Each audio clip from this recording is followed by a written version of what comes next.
Olá, tudo bem? Nesse vídeo, você vai descobrir como lançar valores no histórico salarial ou criar bases de cálculo. Ao clicar em adicionar, você pode cadastrar tanto os valores pagos em contra-cheque ou por fora, assim como criar bases de cálculos específica para verbas e encargos, como FGTS e INSS, por exemplo. Para facilitar, vou realizar 3 exemplos diferentes de como é possível realizar esses preenchimentos. Confira inicialmente se o início e o período final são os períodos desejados para formar o histórico, já que o sistema puxa esses dados das configurações iniciais, o que no nosso exemplo vai ser de 15/1 de 2018 a 16/6 de 2019.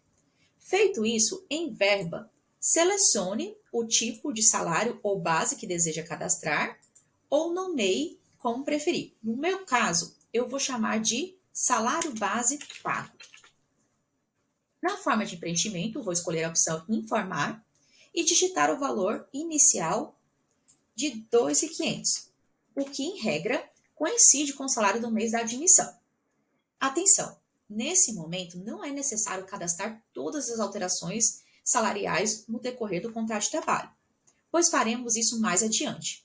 Em seguida, basta escolhermos os recolhimentos do FGTS e do INSS, bem como definir se o sistema deve considerar que essas bases serão proporcionais aos dias trabalhados no mês, além de excluir a incidência de dias de gozo de férias e faltas.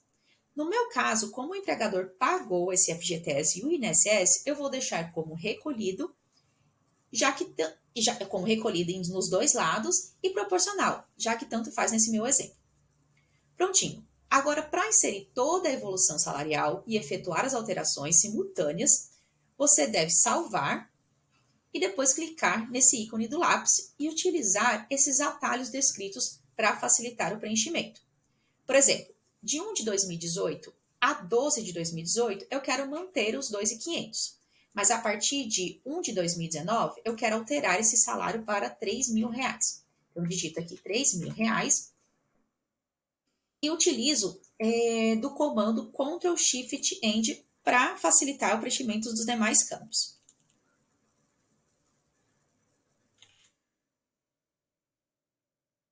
Prontinho. Feito isso, é só salvar.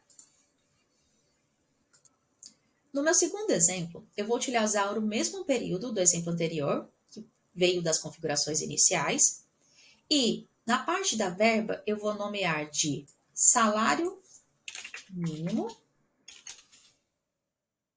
e na forma de preenchimento eu vou escolher salários mínimos. Em valor eu vou colocar ele em percentual, 100%, ou seja, o valor integral do salário mínimo da época, e em seguida definir os recolhimentos do FGTS e do INSS, que, como no exemplo anterior, foram recolhidos pelo empregador, então eu vou deixar como recolhido e salvar. Prontinho. Agora a gente só conferir aqui a evolução do salário mínimo através desse ícone, que a gente vai ver aqui todos os salários mínimos da evolução do contrato de trabalho. Seguindo, no nosso terceiro exemplo, eu vou utilizar a forma de preenchimento calcular sobre outras verbas.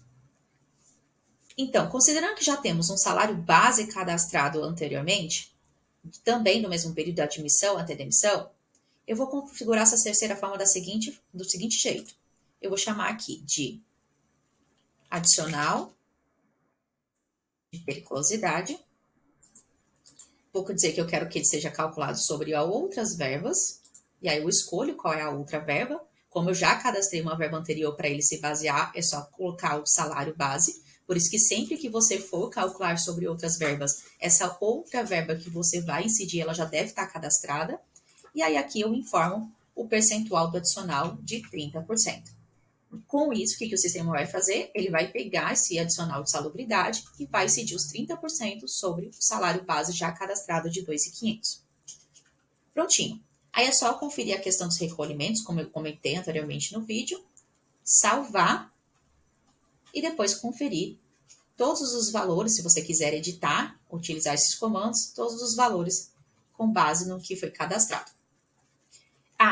E se você precisar fazer qualquer alteração no sentido de excluir uma base já cadastrada, é só vir editar valores e aqui, esse íconezinho do lixinho, apagar a base cadastrada e realizar uma nova ou do jeito que assim desejar. Até a próxima!